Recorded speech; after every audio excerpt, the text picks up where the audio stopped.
dibba dumarkii gaaro dhuxulaha qamca iyo dhimbilaha firdhanaya dhogortooda gubaye yaa u dhiidhi doono dhiig laho u soo baxa waa mar kale iyo silsilad maanseedkii dhaqan dhowr waana qaybteedii saddexaad waxaana markaan ku soo biiray rugcadaygii hal abuurka Soomaaliyeed abwaan cali cabdullaahi aadan cali uubad isagoo oo ay ka muuqato carada uu ka qaaday dhaqanka marka ka dambeeyay jarka ka sii dhacay ayuu yiri dhoobada laqooyi iyo dhiriqdiya diyaanada qasqaskiya dhibaatada daawooyinka dhacay dhalan rogo jirkiini intaad qurux ka dhigaleey ma ad caana dhigataan labeenta dhalaashe cod qabashada habeynta iyo soo saaristuba waa isla daabacaadii hore aniguna waa raandhiisoo idin leh asocoto dhaqankiyo waxaanahay nin yaqaan dhulkiisoo dhalanteedka beentiyo waayaha isdhalin rogay marna aan ku dhumino fiiradiisu dheer tahay marna dhacan dugaal iyo darbi dhaxanta celiyo abwaan karasho dheeroo hanaan loo dhameeyay haliyay dhiiran baan si kastood u dhigataba dhudiyay dhambaalkiyo maansida dhaleediyo helay dhihitinkaagii markii aan dhageystoon subciyoon dhameeyoon hadalkaagii dhuuxana micnihiisu way dhacay aan kuu dhameeyay dumar inaan dhageystiyo anoo dhihitinkoodii iska dhaafay waa hore adiga igu dhaliyo dhiilada igeliyo hadal igu dharbaaxay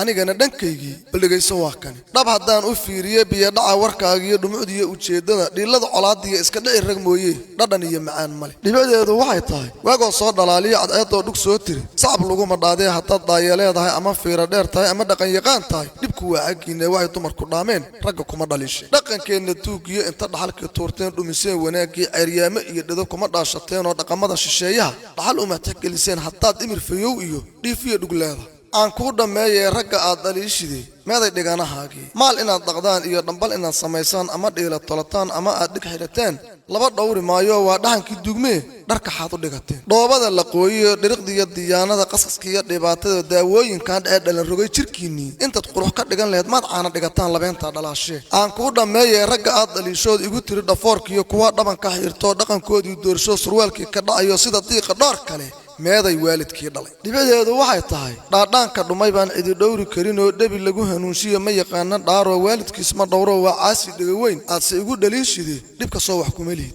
dhibadeedu waxay tahay haddaad dhaqanka bari laheed taariikhda dheer iyo sooyaalka noo dhigan ma dhunteen carruurtiiyo dhibku waa xaggiinee hunaha iska dheerayn aan kuu dhammeeye dhugma gaabidiinaan dhakafaar ka qaadee ninka furay dha'laydee dhabaheeda jeexee ka dhigdhiya xumaantee dhaqankiisa uu heshaday ma in lagu dhaliilaa waxba yaanan dhiilada maansada ku dheeraan dhaqankeenna laga tegay hoos dhaadhaceedii aanu xiro dhagaatiga kol hadday dhammaadeen dumar loo dhadaystoo dhul fog laga ishaartoo dheelmad loogu tago oo yaqaan soo dhowayntoo dhaclih iyo shukaansiga hadal aan kor loo dhigin mahmaayo dhilan iyo murti lagu dhammaysta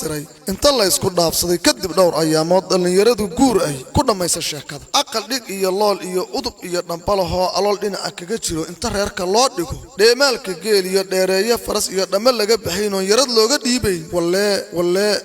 walle dhaqankii waa